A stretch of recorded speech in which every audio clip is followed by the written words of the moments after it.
love for Wendy's. Anybody else? There's some judging there, some excitement. Sheena, you need to join us, because we only hang out at Wendy's.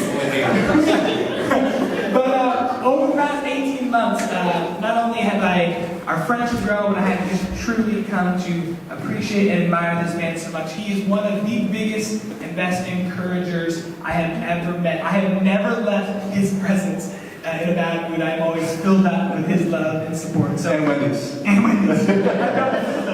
So I'm excited to be here. It's an honor to be here. Thank you. Man, everything Matt just said,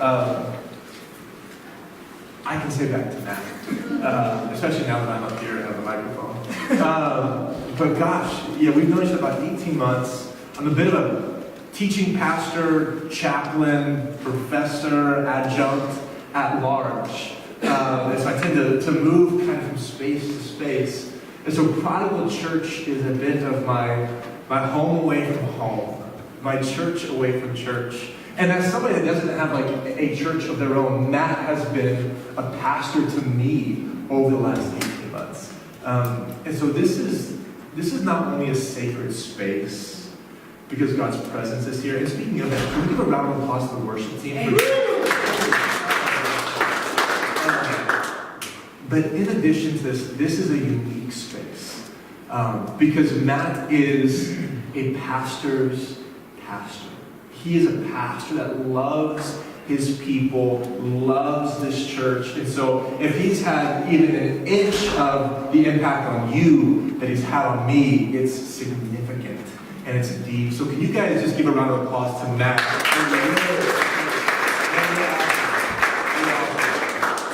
Matt embodies what this church is all about. This is a family that wants to lift up the name of Jesus. Yeah. And in the process, lay down our lives for one another. And so we come around worship and the reading of scriptures to lift up the name of Jesus. In song, and in word, and in deed. And in this process, we begin to rub shoulders with one another. Learning slowly what it means and what it looks like to lay down our lives for one another. So I recognize that there are people here that have been with Prodigal since the very, very beginning. And there are people here, it's your first night here, welcome. You're stuck with me tonight. But you should come back, because Matt's 3 times the speaker I am and 5 times the pastor. But this is your first time. And you're just kind of exploring faith, wondering what's out there. Or historically, you've been around the church and you're just a bit skeptical of the faith thing. I want you to know you're welcome here. That your family here. And wherever you are, whether this is your home church or this is your first time, you're skeptical, you're seeking, we think that we have a great guide in the process. We think that no matter where you are, there's a step that you can take tonight as we read the scriptures and begin to lean into them. But I do want to start with this just briefly. I really don't like being confused. Anybody else? I remember the first time I really felt confused, it was in math class. Right, my math teachers by the whiteboard, and they're writing up all of the steps you have to do, and then you're looking at your white piece of paper with just the problem on it, and you're thinking, there's no way I'm going to be able to make my white piece of paper look like your whiteboard. And the teacher would come around and I'm confused. I really don't like to admit that I'm confused. But, hey, Austin, do you understand this? Just smile, and we'll see. I guess we'll see. I've been in California for 10 years. The freeways here still confuse me.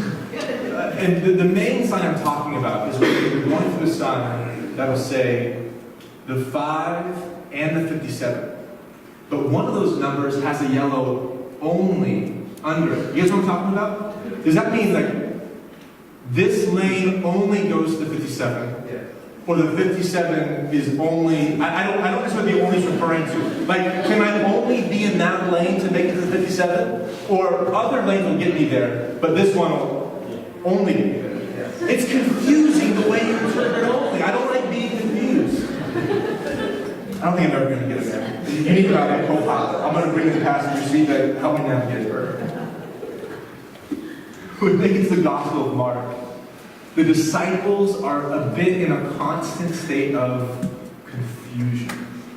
And specifically this evening, we're talking about Mark chapter 8, verses 22 to 26.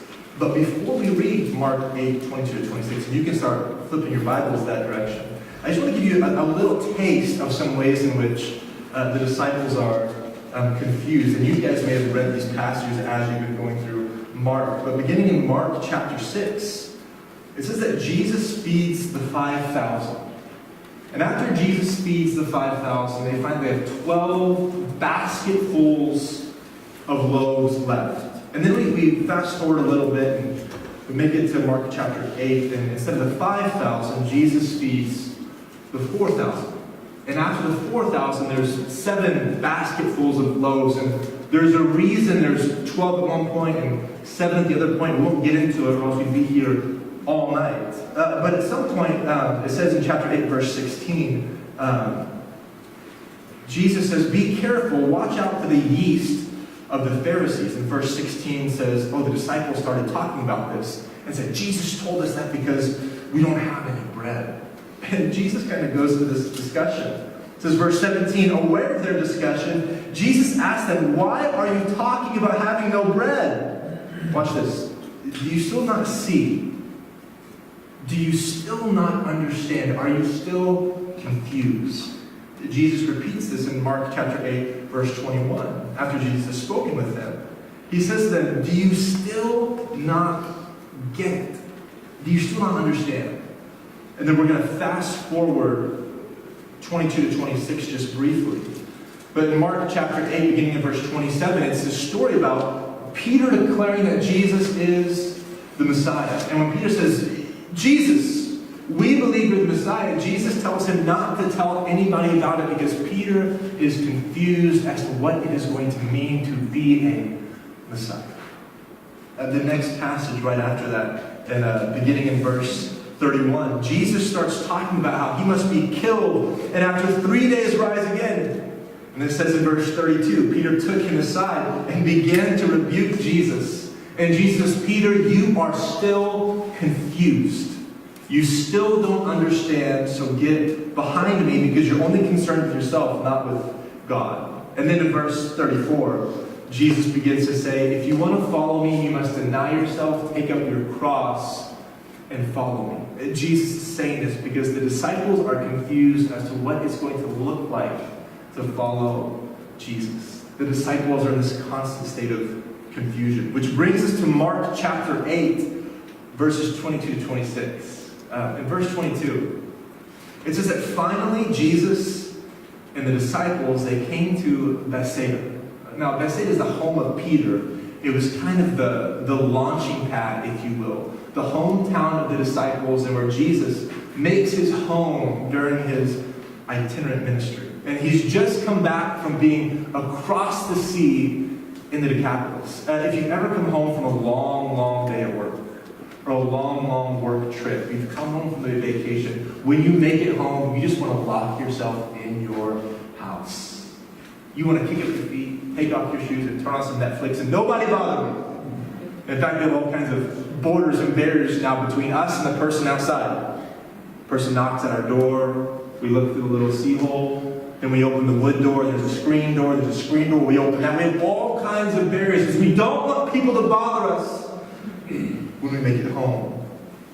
But Jesus and his disciples, they've made it home after a long journey. And it says that some people brought to Jesus a blind man, and they started begging Jesus to touch the blind man. Notice they're probably begging Jesus because Jesus is exhausted. He just wants a nap. He wants to sleep. He's been on a healing blitz over the last several chapters, interacting with 5,000 and then 4,000, even calming a storm. But yet, they bring this blind man to Jesus. And a bit about this blind man momentarily. We'll get to this just a little bit later. But the text would actually suggest to us that this blind man was not born blind. But it says that at some point he was able to see. And over the course of his life, he had become blind. Now, I don't know what it's like to be in that situation, but I can imagine that if you're able to see and then lose your sight, the deep sense of loss that you carry with you. You used to be able to see all the colors of the rainbow. But now those are distant images, pictures that you carry with you. You've experienced what it's like to see the world in all its color. And it's taken from you. You can even imagine some of the regret and remorse. Maybe the pain that comes. God, why did you do this to me? Why did you take this thing from me that was so good? For some of us, we may not have lost our sight. But if you're like me, we've all lost something significant at some point in our life. Maybe it was an element of our health. Maybe it was an element of our finances. Maybe it was a relationship. Maybe it's something happening at work. We've all experienced something in us that causes us to grieve and to have loss. And this man had lost his eyesight. And so when his friends bring him to Jesus, they beg Jesus to touch him. Now, when I'm tired and someone comes to my door or wants to bother me, I want the interaction to be over with as quickly as possible. Yeah, take the donation, just get out of here. Yeah, here's some food, leave me alone. Here's whatever you need, just get out of my face. But in verse 23, it says that Jesus, seeing the blind man, he took him by the hand and didn't bring him inside the house or bring him inside the marketplace where he was or even take him into a local synagogue. It says that Jesus takes the blind man by the hand and leads him all the way outside the village. One translation says, leads him without the village. Meaning there's a sense that Jesus is grabbing this blind man by the hand, taking him outside of the village, not only leaving the actual geographical borders and walls of the city, but he's leaving everybody else behind as well. We can imagine in this moment in which Jesus takes the blind man outside of the village, it's probably just his disciples that are going with him. This is a bit of a terrifying thing if you're a blind person in the first century. You're taken out into the wilderness. You're taken outside of the village where you have geographic markers. Where if you are in distress, you have people around. Hey, can I get somebody's help? I dropped this or I dropped that. There was a sense of safety that you had in the village, and yet Jesus takes this blind man into solitude, into a place that would be very, very uncomfortable for him. You know, I think it's true that when we experience loss in our life, we're all going to look for somebody or something to take us by the hand and lead us somewhere.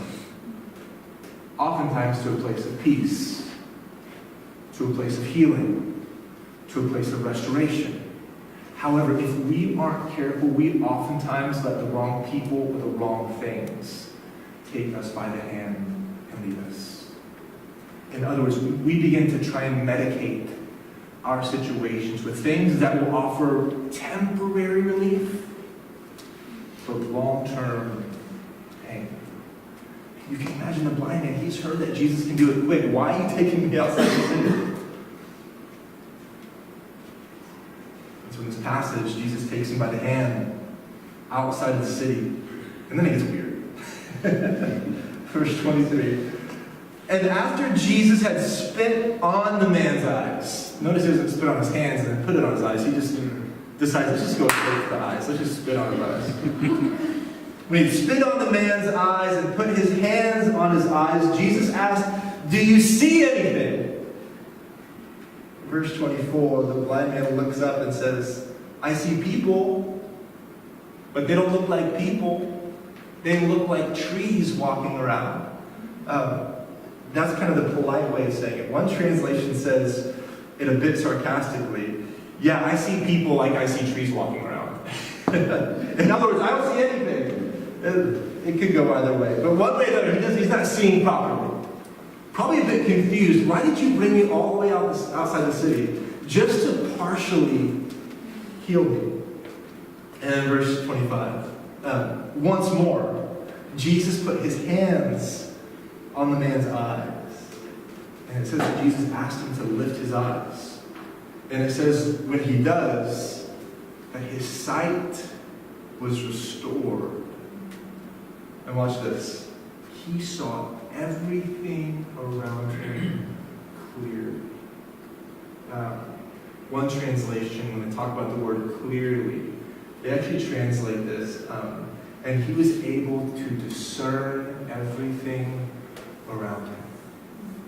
In other words, you have these disciples that leading up to this event are unable to discern what Jesus is actually doing. They don't comprehend and they don't fully understand the works and the actions of their rabbi.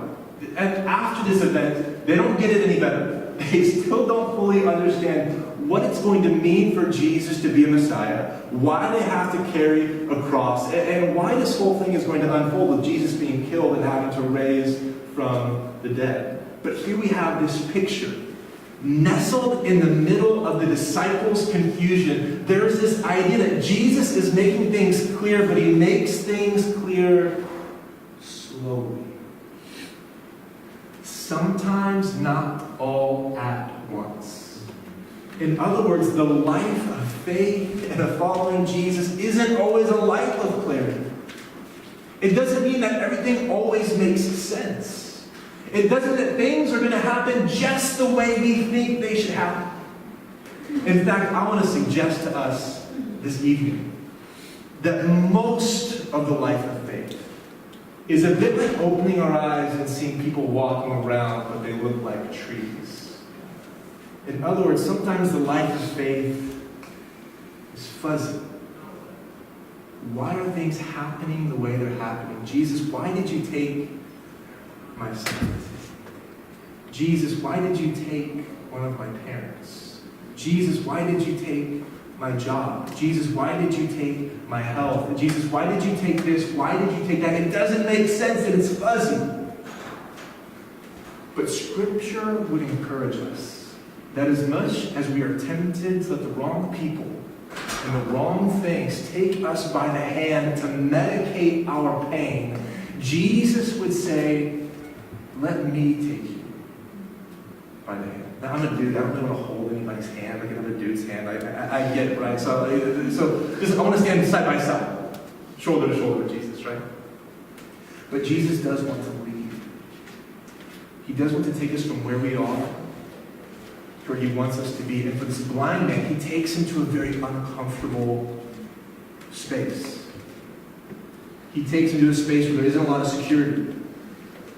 There isn't a lot of safety.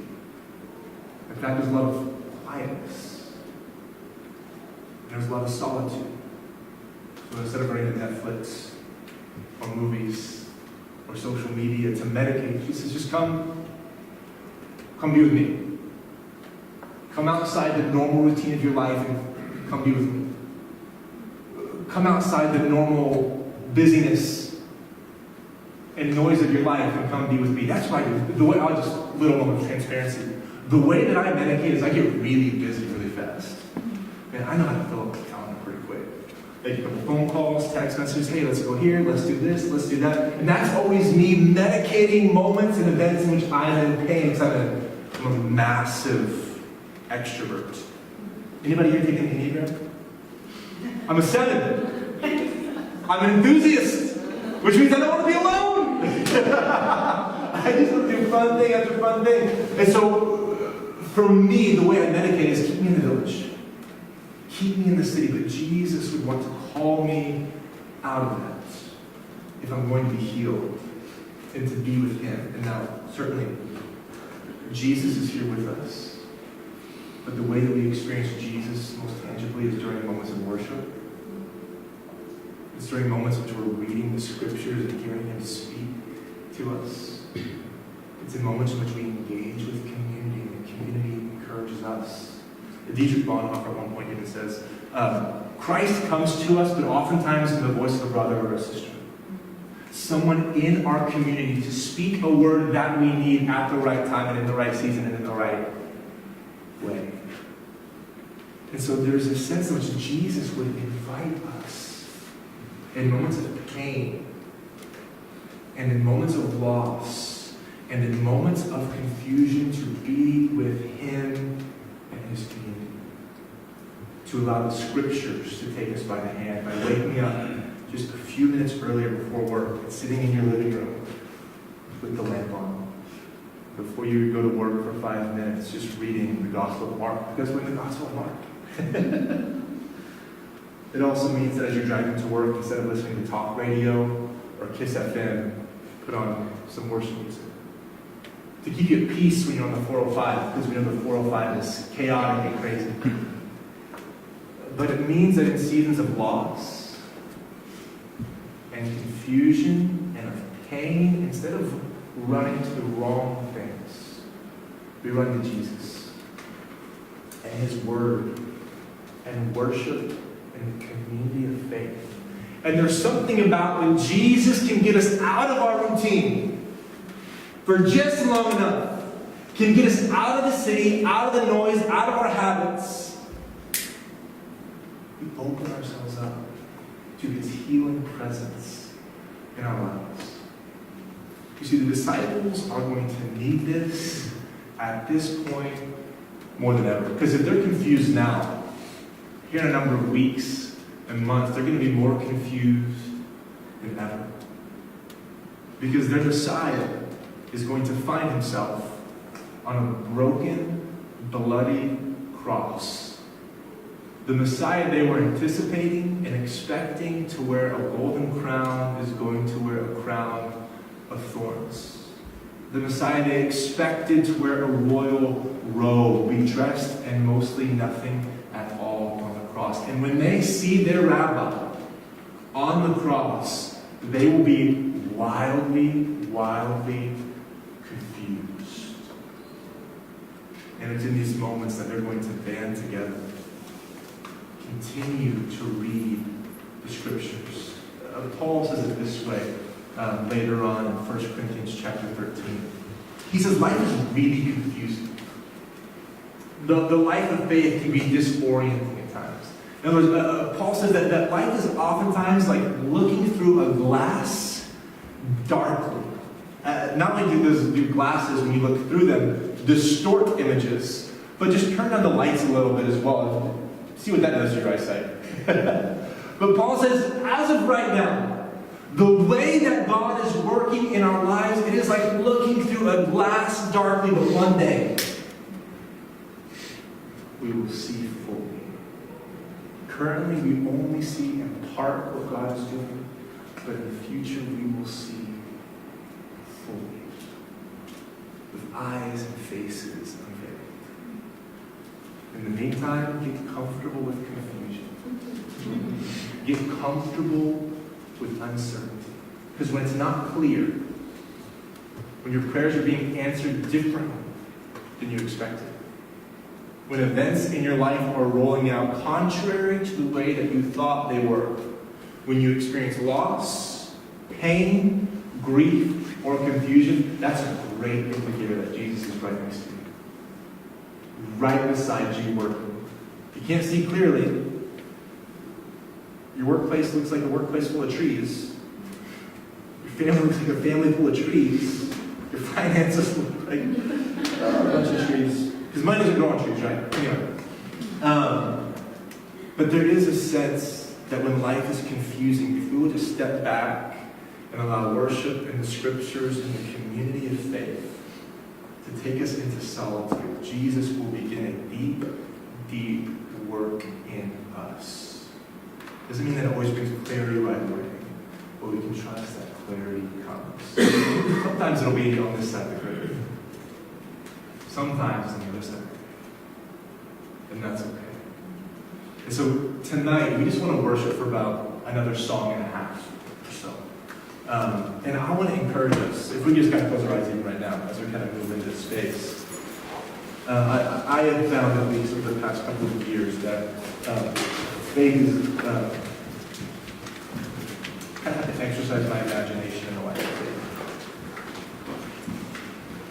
And so even right now, I want us just to exercise our imagination to some degree. And think about that place of loss that you currently carry?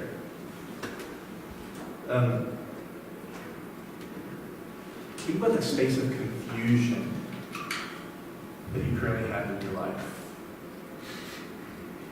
Think about that place of uncertainty that you kind of tend to wake up with.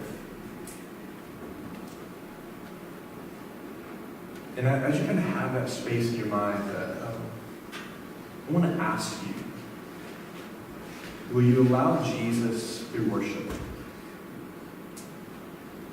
Will you allow Jesus through the reading of his word? Will you allow Jesus through the community of faith here at Prodigal? Will you allow him just to remove you from the noise of your life? Remove you from the standard routine of your life? Remove you from some of these spaces that are so familiar to you and just allow him to take you outside of city, outside of the village, and begin to speak to you.